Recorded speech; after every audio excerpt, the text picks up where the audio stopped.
Watchers.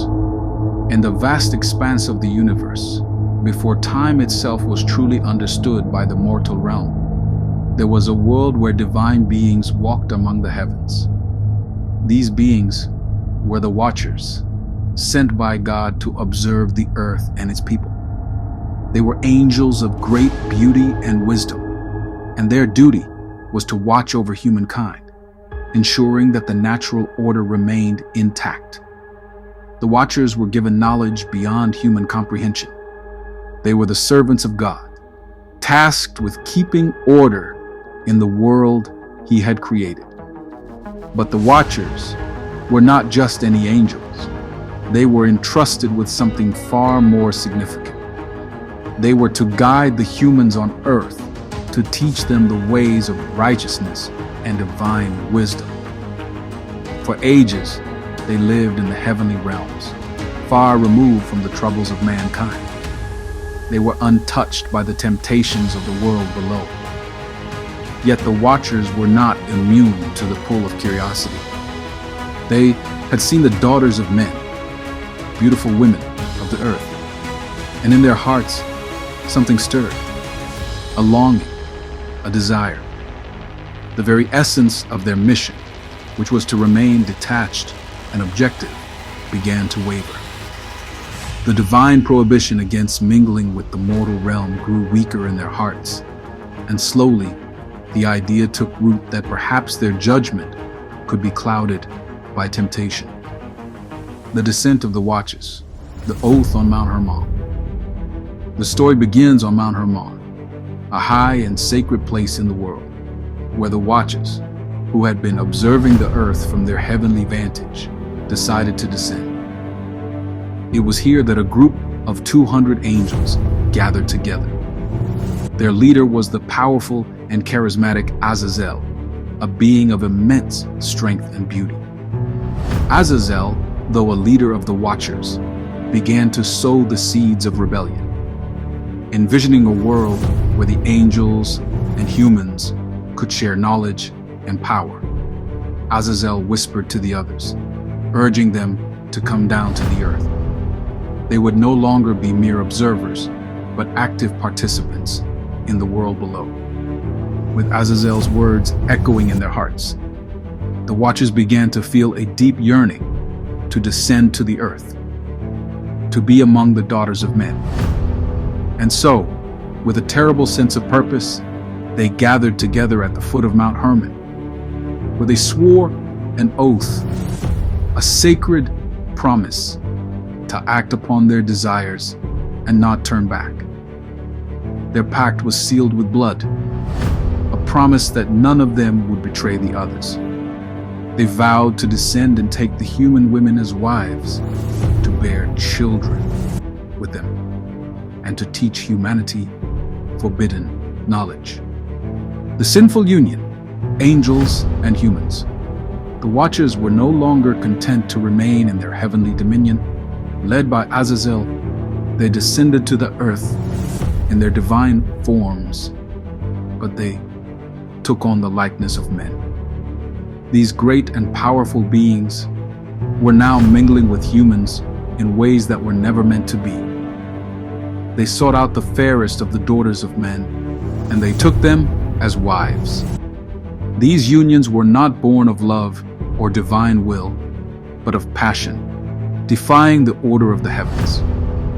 As these angelic beings intertwined with humanity, their offspring were born, giants, mighty and terrible. These beings were called the Nephilim, the offspring of the Watchers and the mortal women. From the moment of their birth, the Nephilim were not like ordinary men. They grew at an alarming rate, becoming great in stature, strength, and power. The giants were not gentle beings, however. They were wild and untamed. Their enormous size gave them dominion over the lands, and they began to oppress humanity, consuming the earth's resources, trampling down villages, and taking whatever they desired. The giants were cruel, ruthless, and violent. They fought among themselves and ravaged the land, leaving destruction in their wake. But their actions were not without consequence. As the giants terrorized the earth, the balance of nature began to suffer. The plants withered, the animals grew scarce, and the once bountiful lands began to wither. The earth itself seemed to cry out in agony. The rise of forbidden knowledge.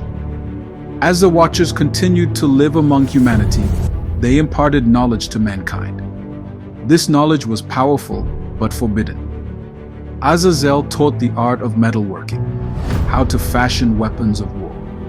Semyaza, another leader among the Watchers, revealed to humans the secrets of astrology and the movement of the stars. The Watchers shared their knowledge of enchantments, sorcery, and the mysteries of the heavens. They opened the doors to forbidden wisdom, a knowledge that was meant to remain sealed in the heavens. The humans, now exposed to these teachings, grew prideful. They began to build weapons, cast spells, and seek power over the natural world. Knowledge that had once been divine was now misused, twisted, and corrupted. The people of Earth began to abandon the natural order and sought domination over the forces of nature. This flood of forbidden knowledge brought chaos, war, and an ever-deepening spiral of sin. The world was falling into ruin. Humanity, once innocent and pure, was now tainted by the very knowledge that was meant to remain hidden. The Watchers, in their folly, had set into motion the downfall of both themselves and the world they had sworn to protect. The cry of the earth, divine judgment. As the world descended deeper into corruption, the cries of the earth reached the heavens. God, who had watched in silence as the Watchers and the Nephilim brought devastation to his creation, could no longer remain still. His heart was filled with grief as he saw the devastation the Watchers had wrought. The divine order had been shattered. The sin of the Watchers and their offspring had spilled across the earth like a great flood. God, in his infinite wisdom and justice, decided to take action. He summoned the archangels to his side: Uriel, Raphael, Gabriel, and Michael. Together they stood before God, awaiting his command. And then God spoke. He ordered Uriel to go to the righteous Enoch, a man whose heart was pure, whose ways were in harmony with the divine order. Enoch, the great-grandfather of Noah, had lived a life of unwavering faith, and God chose him to deliver his message to the Watchers. Enoch's journey to the heavens. Enoch was called by God, and he ascended into the heavens, where he was shown wondrous and terrifying visions. Uriel, the archangel, led Enoch on a journey to the divine throne of God. As Enoch gazed upon the heavenly realms, he saw countless angels in worship and heard the voices of those who had been faithful to God. It was there, before the throne of God, that Enoch was shown the fate of the Watchers. God revealed to Enoch the terrible judgment that awaited the fallen angels. They would be bound, their wings torn, and their light extinguished. They had defied the natural order, and now they would face eternal punishment. The Watchers, now fully aware of the judgment that awaited them, sent a plea for mercy through Enoch. They begged for forgiveness, acknowledging their sins. The Watchers knew they had gone against God's will, but they hoped that Enoch, a righteous man, might plead on their behalf. They begged Enoch to intercede for them, to ask God to show mercy to the fallen angels. The plea for mercy came with great sorrow, but God, in his infinite justice, could not relent. The Watchers had defiled their divine purpose and led humanity into ruin. Their sin could not be undone. Their punishment was set, and there was no turning back. God decreed that the Watchers must be cast into the abyss, a deep and dark prison, where they would remain bound unto the final judgment. They would never again walk the earth, nor would they ever return to the heavens. They would remain there, in the darkness, suffering the weight of their rebellion. And so the watchers were bound by the archangels, their mighty forms stripped of power. They were cast into the abyss, their wings clipped, their spirits darkened. Their punishment was eternal, a reflection of their sin. The giants, the Nephilim, who were the offspring of the watchers, also faced judgment. As they grew more violent, they began to destroy one another. The Nephilim, once mighty and terrifying, turned on each other in their hunger for power, and they were consumed by their own wickedness. The earth was rid of them, and their spirits, restless and lost, wandered the earth, never finding peace. After the judgment was delivered, God showed Enoch what would come to pass. Enoch was granted visions of the future. He saw the coming of the great flood, a cleansing of the earth to wipe away the corruption caused by the watchers and their Nephilim children. Enoch also witnessed a vision of the Son of Man, a messianic figure who would come to judge the wicked and establish a kingdom of righteousness on earth. This figure would bring justice, peace, and restore the divine order.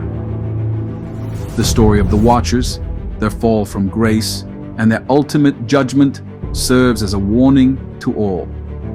It is a story of pride, rebellion, and the consequences of defying the natural order. The watchers, once exalted beings, were cast into eternal darkness, their deeds forever written in the annals of divine justice. And yet, there remains hope. Through the coming of the Son of Man, there would be redemption. The earth would be cleansed, and righteousness would be restored.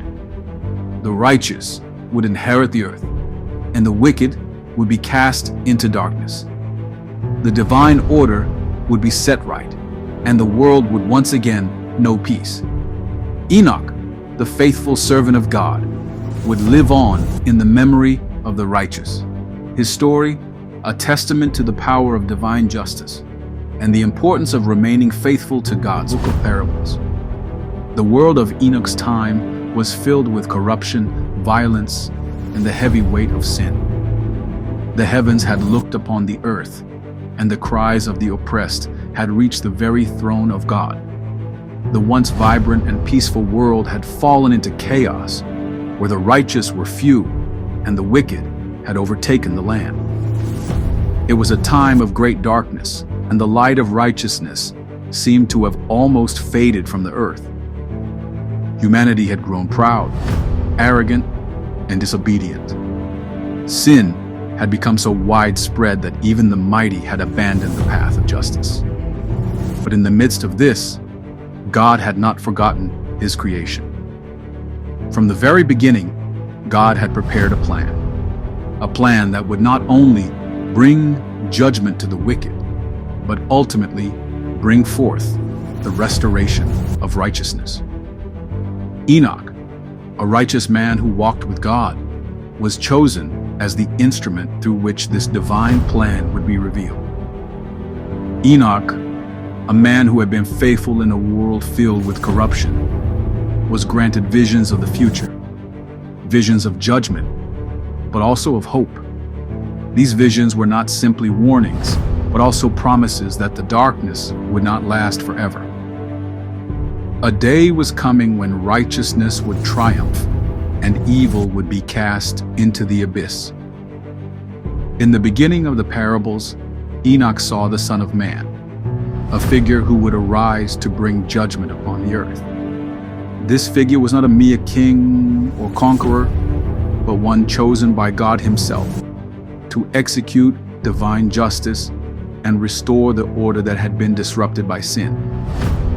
The Son of Man was described as a being of pure righteousness, one who would come from the very heart of God to judge both the living and the dead.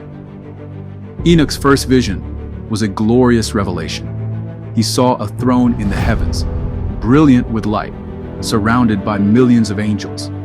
On this throne sat the Son of Man, a figure of immense power, clothed in righteousness and radiant with divine glory.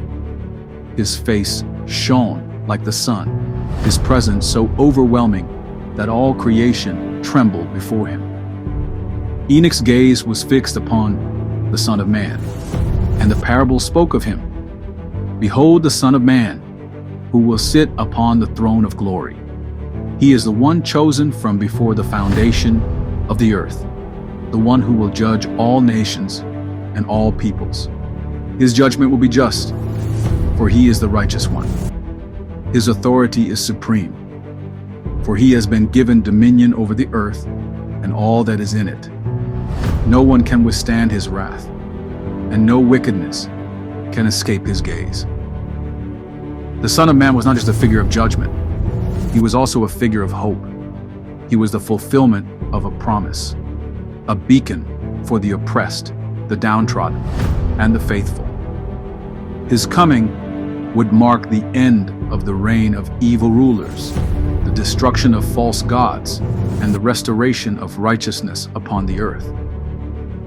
Enoch was shown that the Son of Man would be revealed at the appointed time.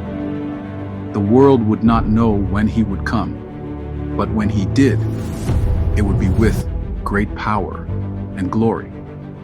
His coming would be as a thief in the night, unexpected but unavoidable. The Son of Man would come with his angels, his army of divine beings, to bring justice to the wicked and to reward the faithful.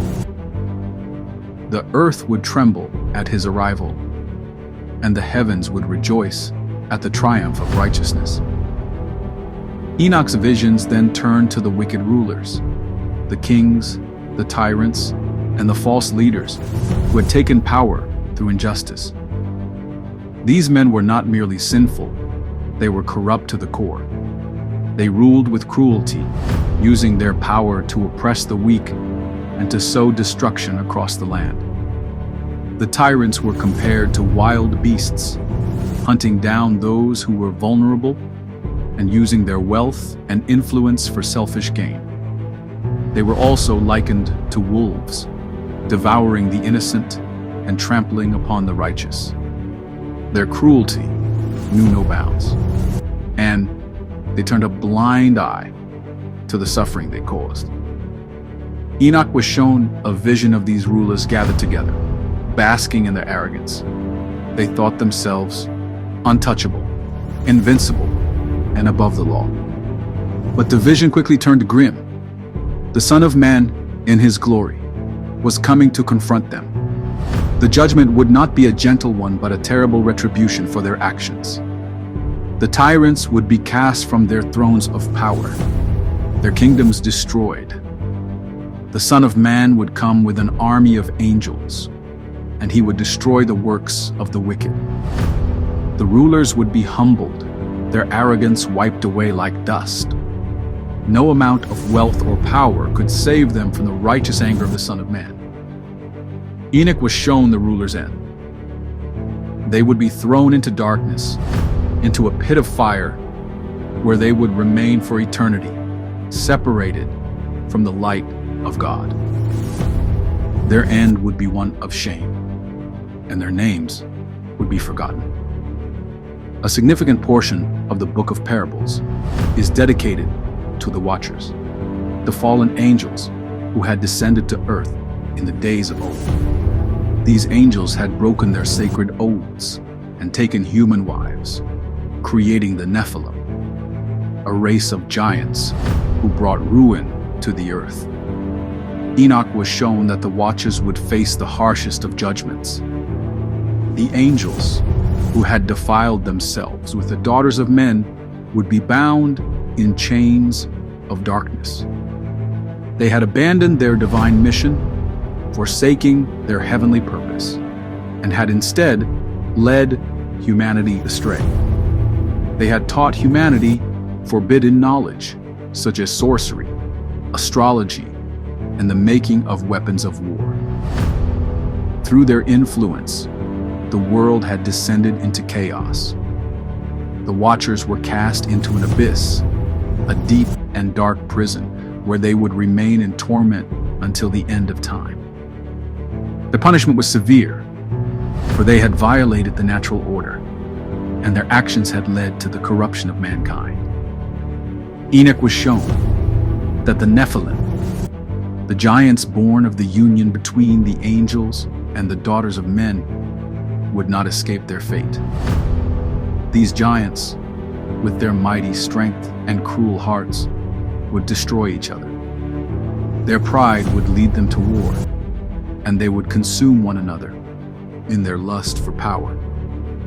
The earth, which had been ravaged by their presence, would be rid of them.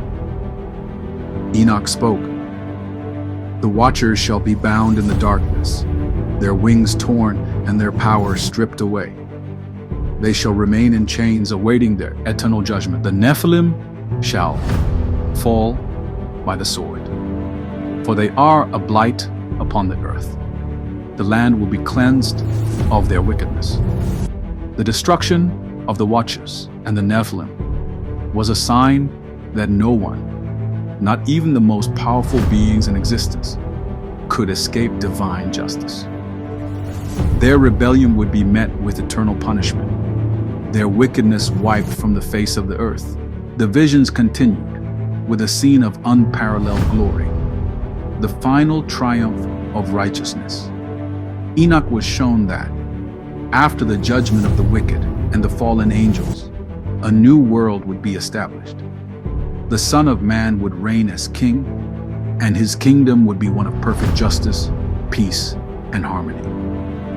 The faithful would be rewarded, and they would inherit the earth. The Son of Man would rule with wisdom, righteousness, and truth.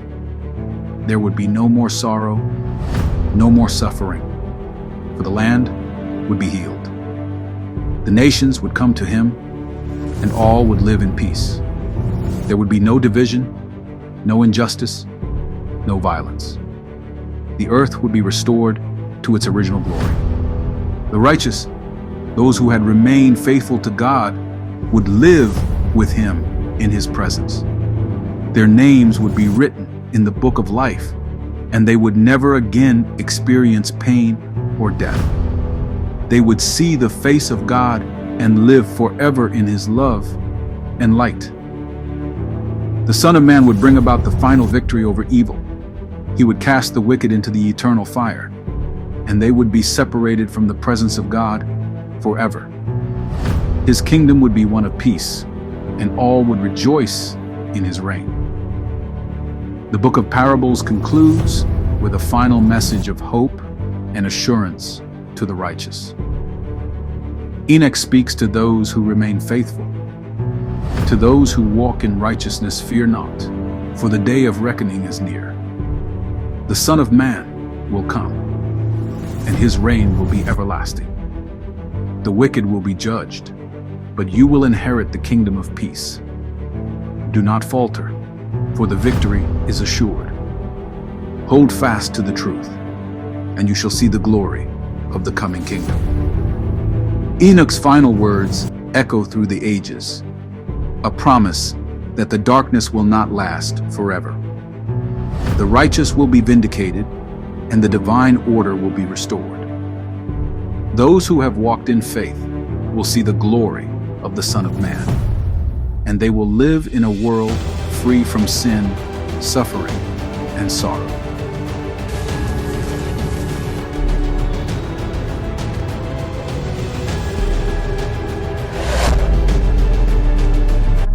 Thank you for watching. Kindly like, comment, and subscribe. Click on the notification bell so you can be alerted anytime a new video is uploaded. And please don't forget, share and be a blessing to someone. God richly bless you. Shalom.